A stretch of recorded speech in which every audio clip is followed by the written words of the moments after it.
Dostlar işitkeysiz mukamimni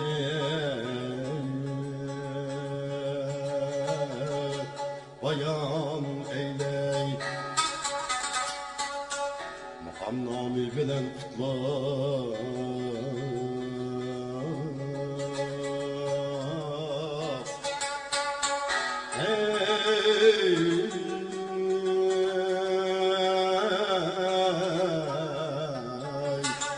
Salamınız bayan eyley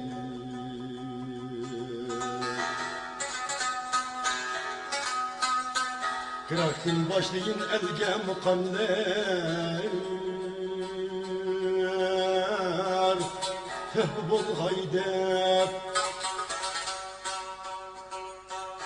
Kıraktın başlayın elge mukamlar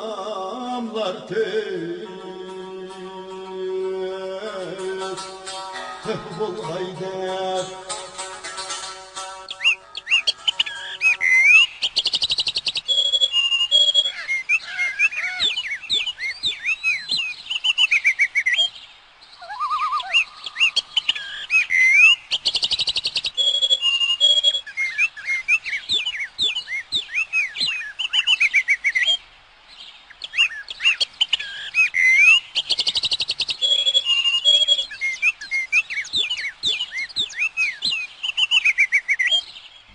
Pah, nima degan chiroyli qush bu. Sayrashlarmi shundoq yiqimliq. Anglasam, u texi odamlarga o'xshash gap qila oladi ekan. Agar bu qushning sayrashlaridan o'z xonamda o'ltirib huzurlansam, nima degan yaxshi bo'ladi-a? Hey, bu qushni tutib, o'rniga opirib chiroyli bezalgan oltin qafasga solib, baxsam bu orzuim amalga oshmamdi. To'g'ri, shunda qilay. Eng yaxshisi men u qushni tutib, o'rniga et ketay. Vah, bek yaxshi bo'ldi. Qush ulusiga kirib ketdi.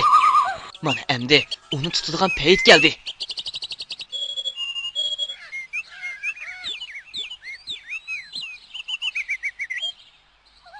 Hey.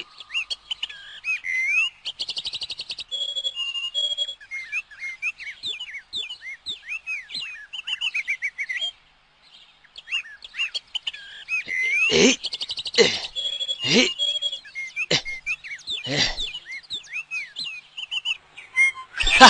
Ahır tutup aldım. Ahır tutup aldım.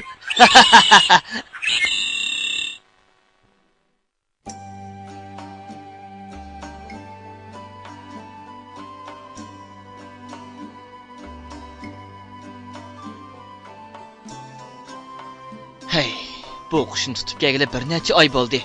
Lekin bir haqiqatim ichilib sayrabmi qo'ymaydi-ku. Nima ishdi bu? Ey güzel qush, aytqinchi, men seni chiroyli sayrab beramikin deb oltin qafasga solab, yaxshi narsalarni berib beqib olsam, nimishqa har doim g'amkinli tursan? Buning sababi nima?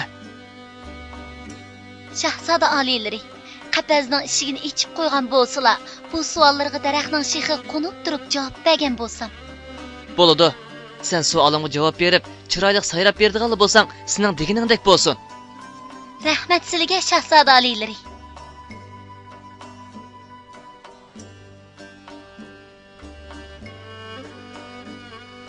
Endi sayrab bergin bo'lamdi. Undaq anglab tursizlar, shahzoda oliylari. Oltin qo'nda qafasdan ling-ling qo'mishim yaxshi, bunda hasal yegandan erkin turmushim yaxshi. Xayr xo'sh, shahzoda oliylari. Oltin qo'nda qafasdan ling-ling qo'mishim yaxshi, bunda hasal yegandan erkin turmushim yaxshi. To'g'ri. Bu qish haqiqatanmi to'g'ri dedi. Kishining yurtida sulton bo'lguncha o'z yurtingda ulton bo'l degan mana shu-da. Men uni qafasga solab qo'yib to'g'ri qilmabdiman. Uning uchun erkinlikda muhim narsa bormi?